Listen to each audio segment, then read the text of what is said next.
청취자께서 보내주신 자료들을 바탕으로 오늘 우리가 깊이 들여다볼 주제는요. 바로 미국의 국가 부채입니다. 네, 현재 38조 달러. 이게 우리 돈으로 하면 5경 원이 넘는다고 하는데요. 맞습니다. 5경 원. 와, 솔직히 저는 5경 원 하면 머릿속에서 그냥 엄청나게 많은 돈, 이 정도 개념이지 감이 잘 안 오거든요. 그렇죠. 사실 상상하기 어려운 숫자죠. 이 천문학적인 빚이 대체 달러의 미래와 또 청취자님의 자산에 어떤 영향을 미칠지 지금부터 함께 파고 들어가 보겠습니다. 네, 이 자료들의 핵심 질문은 바로 이거예요.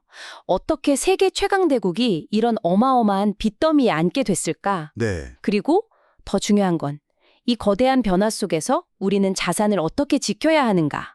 오늘 이 질문에 대한 답을 한번 찾아보는 시간이 될 겁니다. 근데 시작부터 정말 충격적인 사실이 있어요.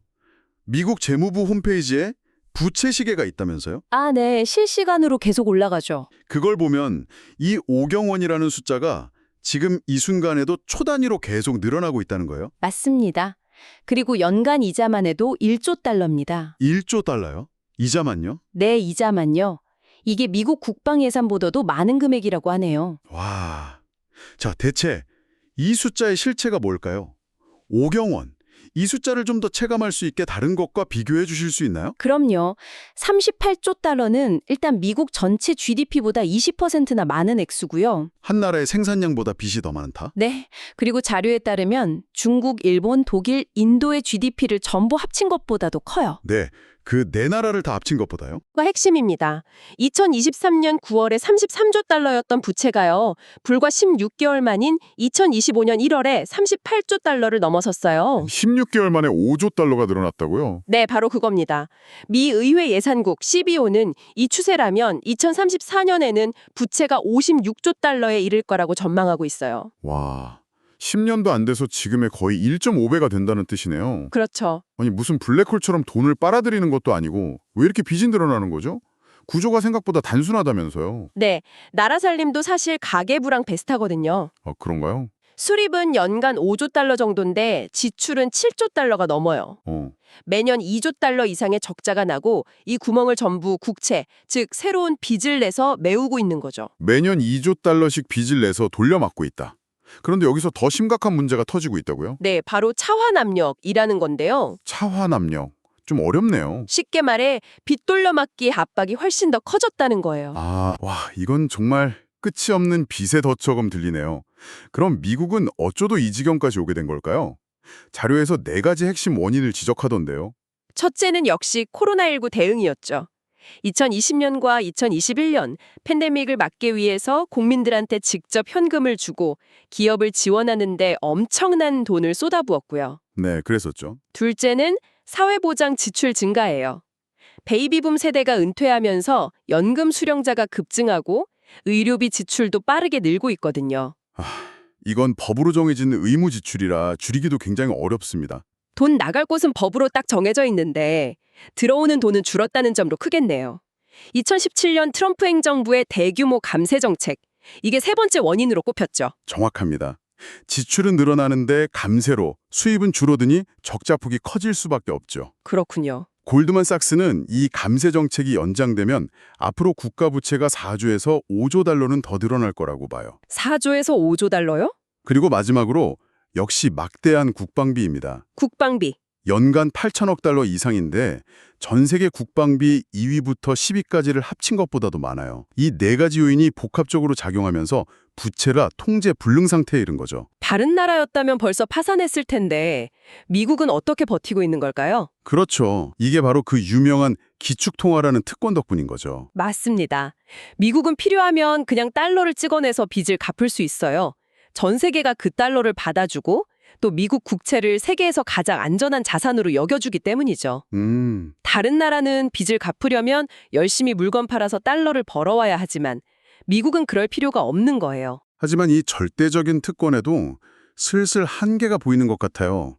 바로 신뢰의 문제죠. 네, 맞습니다. 자료를 보니까 국제 신용평가사들이 먼저 움직이기 시작했더라고요. 네, 신뢰에 금이 가고 있다는 아주 명백한 신호입니다.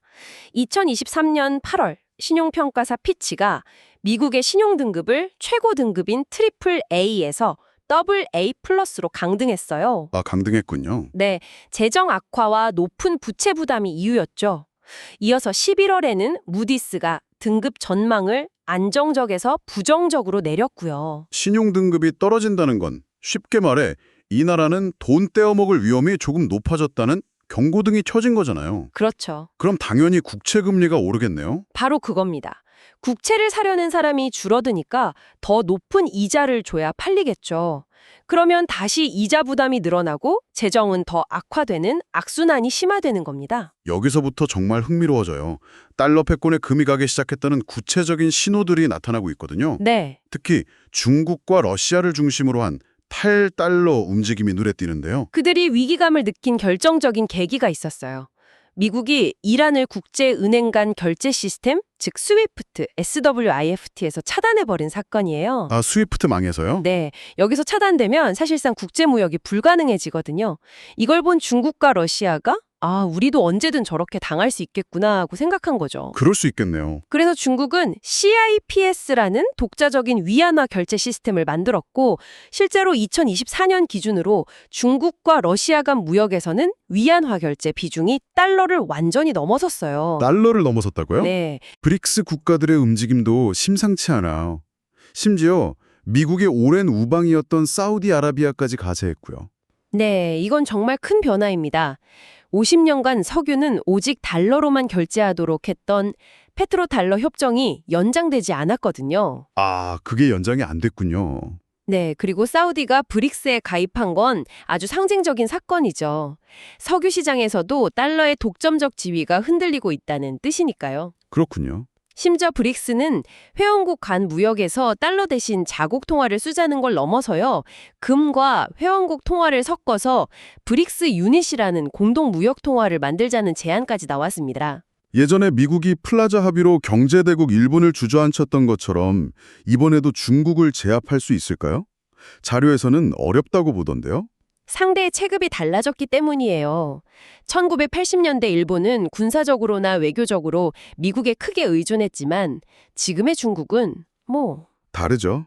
경제, 군사, 외교 모든 면에서 그때의 일본과는 비교할 수 없을 정도로 커졌어요. 미국이 예전처럼 마음대로 압박하기 어려운 상대가 된 거죠. 상황이 정말 복잡하네요.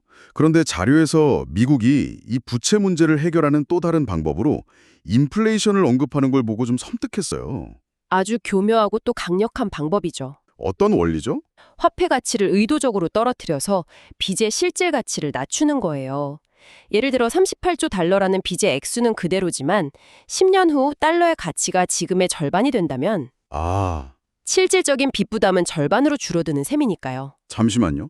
그럼 정부가 빚을 갚기 위해 돈의 가치를 의도적으로 떨어뜨리고 그 대가를 제 예금 통장에 있는 돈의 구매력이 사라지는 걸로 치른다는 말씀이시네요. 정확히 보셨습니다. 이건 국가가 개인에게 책임을 전가하는 거대한 메커니즘처럼 들리는데요. 그래서 자료에서도 인플레이션을 보이지 않는 세금이라고 표현해요. 보이지 않는 세금. 네, 국민들이 보유한 현금과 예금의 가치는 떨어지고 정부가 진 빚의 실질 부담은 줄어드니까요. 결과적으로 부가 개인에게서 국가로 이전되는 효과가 나타나는 거죠. 그렇다면 이런 인플레이션 시대에 현금은 쓰레기라는 레이 달리오의 말이 현실이 될 수도 있겠군요. 그렇죠. 현금을 들고 있는 것만으로도 자산이 녹아내리는 거니까요. 그럼 사람들은 어떻게 해야 하죠? 자료에서 금을 언급했던 것 같은데요. 네, 이럴 때일수록 가치를 보존해줄 자산으로 눈을 돌리게 되죠. 금이 대표적입니다. 수천 년간 가치를 증명해온 안전자산으로 위기 시 훌륭한 방어막이 되기 때문에 포트폴리오의 10% 정도는 담아두라고 조언해요. 하지만 인플레이션 유발은 정말 위험한 불장난 아닌가요? 브라질 사례처럼요. 맞아요. 그게 가장 큰 위험이죠. 사람들이 앞으로 물가가 더 오를 것이라고 예상하기 시작하면 걷잡을 수 없게 돼요. 예상. 네, 돈의 가치가 더 떨어지기 전에 뭐라도 사려고 월급을 받자마자 마트로 달려가 생필품으로 바꾸는 거죠. 이렇게 되면 돈이 도는 속도, 즉 통화 유통 속도가 비정상적으로 빨라지고 이게 돈을 더 찍어낸 것과 같은 효과를 내면서 초인플레이션으로 치닫게 됩니다. 와, 듣기만 해도 무섭네요. 이런 복잡한 상황 속에서 미래의 화폐는 어떤 모습이 될까요? 자료는 앞으로 4가지 종류의 통화가 치열하게 경쟁할 거라고 예측해요. 4가지요? 첫째는 달러 같은 기존의 법정 통화, 둘째는 중국이 주도하는 중앙은행 디지털 화폐, 즉 CBDC, 아, CBDC. 스테이블코인, 그리고 마지막으로 비트코인 같은 암호화폐죠. 비트코인도 여기서 등장하는군요. 아무래도 법정 통화에 대한 신뢰가 흔들릴 때 대안으로 선택받는 자산이라는 특징 때문이겠죠? 바로 그거예요. 특정 국가나 중앙은행이 통제할 수 없다는 특성 때문에 법정 통화 시스템에 대한 불신이 커질수록 가치가 부각되는 거죠. 결국엔 기축 통화를 일방적으로 받아 쓰는 시대가 아니라 소비자들이 가치 저장이 가장 잘 되는 통화를 직접 선택하는 시대가 올 거라는 전망이에요. 선택의 시대라. 지금의 달러 중심 시스템은 우리가 선택한 게 아니라 그냥 주어진 것에 가까웠잖아요. 그랬죠. 이 시스템 자체가 어떻게 만들어졌는지 그 뿌리를 거슬러 올라가 보면 지금의 변화가 얼마나 근본적인 것인지 더 잘 보일 것 같아요. 보내주신 자료에 바로 그 기원에 대한 흥미로운 이야기가 있더군요. 네. 현재 금융 시스템의 소스 코드라고 할 수 있는 이야기죠. 15세기 말 스페인에서 추방된 유대인들이 네덜란드에 정착하면서 시작돼요. 아, 거기서부터 시작이군요. 네. 그들은 청어잡이와 소금 무역으로 불을 쌓고 그 과정에서 운송 비용을 획기적으로 낮춘 선박을 개발해서 유럽 해상 운송을 장악합니다. 이 과정에서 현대 자본주의의 핵심적인 발명품들이 탄생했다는 점이 정말 놀라웠어요. 그렇죠. 암스테르담이 무역의 중심지가 되면서 여러 상인들이 위험을 분산하고 이익을 공유하기 위해 만든 세계 최초의 주식회사, 네덜란드 동인도 회사가 탄생해요. 주식회사? 네. 투자자들은 주식을 사고 팔기 위해 주식 거래소를 만들었고요. 또 수많은 화폐가 섞여 혼란스러워지자 암스테르담 은행이 나서서 가치가 보장되는 통화 길더를 발행했는데 이게 최초의 기축통화와 중앙은행의 시작이었어요. 와, 주식회사, 주식거래소, 중앙은행 이게 다 그때 만들어진 거군요. 네, 그렇습니다. 그리고 이 모든 시스템과 노하우를 가진 인력 전체가 영국의 명예혁명을 계기로 런던으로 옮겨가면서 대영 제국의 기반이 되었습니다. 정말 역사는 반복되는 것 같네요. 중요한 건 이들이 역사를 통해 체득한 생존 철학이에요. 한 나라, 한 통화, 한 자산에 모든 것을 걸지 않는 것, 즉 분산이죠. 분산. 이것이 오늘날 우리에게 주는 교훈이기도 합니다. 맞아요. 자, 그럼 이 거대한 변화의 소용돌이 속에서 청취자님은 어떻게 자산을 지켜야 할지 지금까지 나온 이야기들을 좀 정리해보죠. 가장 중요한 원칙은 역시 분산이네요. 네, 한 자산에 몰빵하지 않는 것이 기본 중의 기본이에요. 그리고 앞서 말했듯 인플레이션 시대에는 현금 비중을 줄여야 하고요. 네. 그 대안으로 금 같은 실물 자산을 고려해야 하고 자료에서는 은, 실버도 주목하라고 조언하는데요. 은이요? 네, 태양광 패널이나 전기차 배터리 같은 미래 산업에 필수적인데 산업용 수요가 폭발적으로 증가하고 있어서 가치 상승 가능성이 크다고 봅니다. 아, 은의 산업적 가치 때문에 그렇군요. 그리고 비트코인도 이해해야 할 자산 중 하나로 꼽혔고요. 맞습니다. 결국 현금, 금, 은, 비트코인, 주식 등 다양한 자산에 나눠 담으라는 거네요. 그렇죠. 그리고 이 모든 투자에 앞서 가장 중요한 원칙은 생존 우선입니다. 생존 우선. 아무리 좋은 투자 기회가 있어도 당장 먹고 살 돈이 없으면 소용없잖아요. 최소 6개월에서 1년치 생활비는 언제든 쓸 수 있도록 안전하게 확보하고 그 외에 여유 자금으로 투자를 시작해야 한다는 점을 꼭 기억해야 합니다. 오늘 1월 1일 송을 공개했습니다. 미국의 38조 달러 부채는 단순히 돈 문제가 아니라 어쩌면 달러가 모든 것을 지배하던 시대가 저물고 여러 통화가 경쟁하는 새로운 시대가 오고 있음을 알리는 거대한 신호탄이라는 생각이 드네요. 맞습니다. 이건 분명 위기이지만 준비하는 사람에게는 동시에 기회가 될 수 있겠죠. 방향은 이미 정해졌어요. 달러 독점 시대는 끝나가고 있습니다. 중요한 건 이 변화를 외면하지 않고 직시하며 준비하는 거예요. 그리고 역사가 증명했듯 불확실성의 시대에 자산을 지키는 최선의 방법은 위험을 나누는 것, 바로 분산입니다. 청취자님께서 곱씹어 보실 만한 마지막 질문을 하나 던지며 마무리하겠습니다. 자료에서는 각국 중앙은행과 개인들이 달러를 벗어나 금, 은, 비트코인으로 이동하는 현상을 다뤘어요. 네. 그렇다면 만약 애플이나 삼성 같은 거대 기업들이 현금 보유고의 일부를 미국 국채가 아닌 금, 은, 비트코인으로 보유하기 시작한다면 세상은 어떻게 바뀔까요? 이 거대한 흐름이 어디로 향할지 지켜보면서 깊이 생각해 볼 문제입니다. 오늘 나눈 이야기가 여러분에게 생각할 거리를 주었다면 긍정적인 피드백을 남겨주세요. 더 듣고 싶은 주제가 있다면 여러분의 의견을 알려주세요.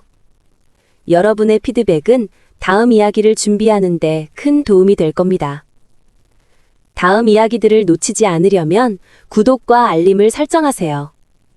여러분의 선택 하나하나가 여러분의 삶을 만들 겁니다.